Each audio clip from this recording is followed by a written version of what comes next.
Bonjour! Une femme trans a exposé son spaghetti devant des gens d'église, voilà, bon, et a fini en prison. Alors, c'est un article qui a été traduit de l'anglais, donc ça va être très drôle. Démon en cage, la perverse trans Jan Beck, qui a pelotté des bénévoles de l'église et exposé son pénis lors d'un appel au travail. Jailed, bon, a été enfermée, quoi, elle est en prison.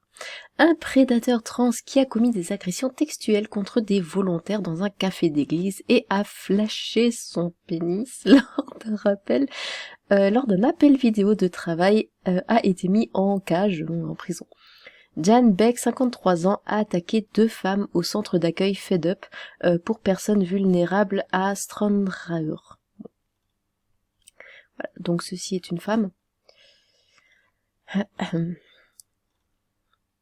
Le ravageur textuel qui travaillait dans la cuisine a effectué les agressions écœurantes entre 2021 et l'année dernière. Shameless Beck, Shameless. Bon, mais ça traduit pas tous les mots, c'est insupportable. Originaire de Leeds dans le West Yorkshire, avait auparavant tenté de minimiser les délits comme c'est juste un tout petit peu de Strictly, en référence au spectacle de danse Strictly Come Dancing. En février, le pervers a plaidé coupable des crimes et a également admis avoir exposé son pénis entre octobre et décembre 2021.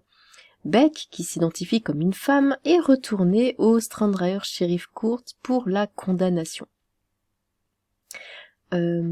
Alors, il s'identifie comme une femme et il admet exposer son pénis. Donc, moi, je peux vous le dire, étant donné que je suis une femme, nous, les femmes, n'avons pas pour habitude d'exposer notre pénis en public. Donc, ce n'est pas une vraie femme. Beck a été condamné à 144 jours derrière les barreaux et a reçu des ordres de non-harcèlement de ne pas approcher les victimes pendant 3 ans. Une ordonnance de prévention des infractions textuelles de 3 ans a également été émise et le malade a été inscrit au registre des délinquants textuels pendant 7 ans. Bah ça devrait être à vie par contre. Le shérif Anthony McGlennan a déclaré « J'ai examiné attentivement les soumissions et le fait que vous soyez soumis à une ordonnance de remboursement de la communauté. Néanmoins, ces infractions sont graves et votre casier judiciaire comporte une infraction textuelle en 2008. Mais depuis 2008 déjà, il faisait des choses. C'est incroyable. Pour vous dissuader de récidiver, seul l'emprisonnement est approprié. Bah oui. Beck était sans émotion alors qu'il était emmené menotté. La série d'infractions a commencé au centre basé à l'église baptiste de Strandraer, qui aide les personnes ayant des problèmes d'alcool et de drogue en octobre 2021. Beck a d'abord utilisé les services du centre mais a commencé à faire du bénévolat. Le député fiscal Imran Hussein avait précédemment déclaré au tribunal que Beck avait saisi le bras gauche du premier plaignant et avait placé sa main droite sur la taille du plaignant.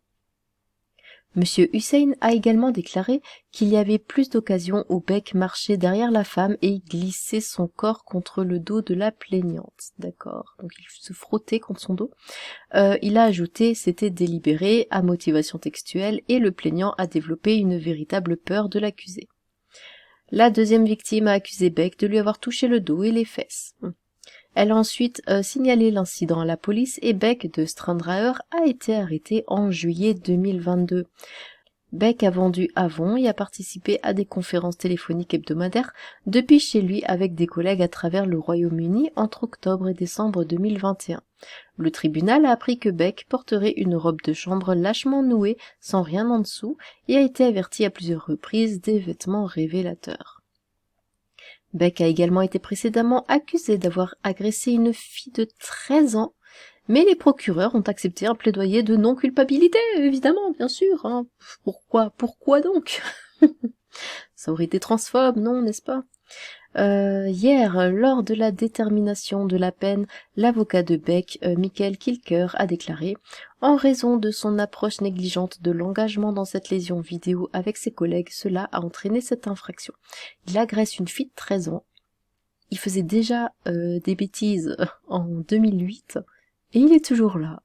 Et il fait sa vie, tout va très bien. » Le shérif McGlennan a répondu: « Je ne suis pas sûr que vous puissiez qualifier cette infraction d'insouciante.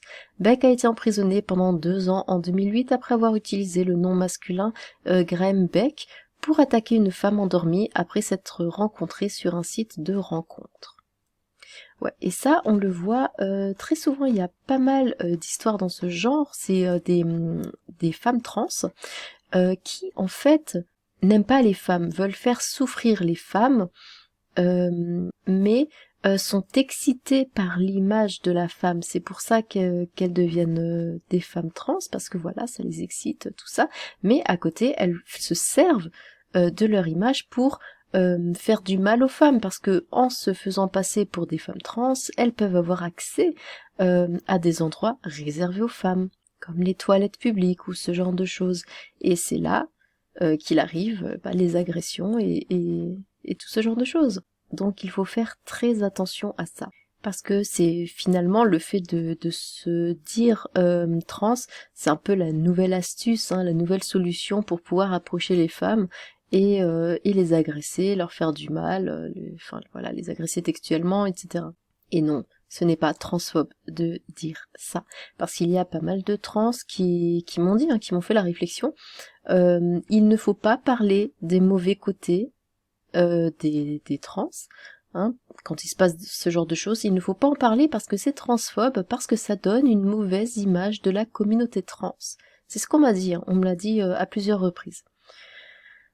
Eh bien, en tant que femme, non, je pense que justement, il faut en parler, il faut alerter les gens, les femmes surtout, que si elles croisent une femme trans dans les toilettes ou autre, qu'elles se méfient. Pas au point de devenir parano, mais juste ne pas relâcher son attention, ne pas se dire, bon, c'est une femme trans, voilà, y a rien. Non. Non, il pourrait toujours se passer quelque chose. C'est pas parce que c'est quelqu'un qui se prend pour une femme qu'il est une femme dans sa tête. Certains le veulent, plus que tout, se sentent réellement femmes et se sentent très à l'aise et veulent vivre comme une femme. Ça y a vraiment pas de souci. Mais dans ce genre de type-là, il n'est pas seul, il y en a beaucoup d'autres qui font ça. C'est uniquement pour pouvoir s'en prendre aux femmes. Et il faut en parler. Ça sert à rien de le cacher. Il faut en parler. Parce qu'encore une fois, ce sont les femmes qui sont victimes. Là, je ne sais pas si on peut parler d'agresseurs. On dit que les femmes sont victimes des hommes. Là, ce sont des femmes victimes de femmes. Enfin, je sais pas trop. Mais au final, ça reste un homme qui s'en prend à une femme, quoi. Voilà. Eh bien, dites-moi ce que vous avez pensé de cet article. J'ai hâte de vous lire. Sur ce, tchou!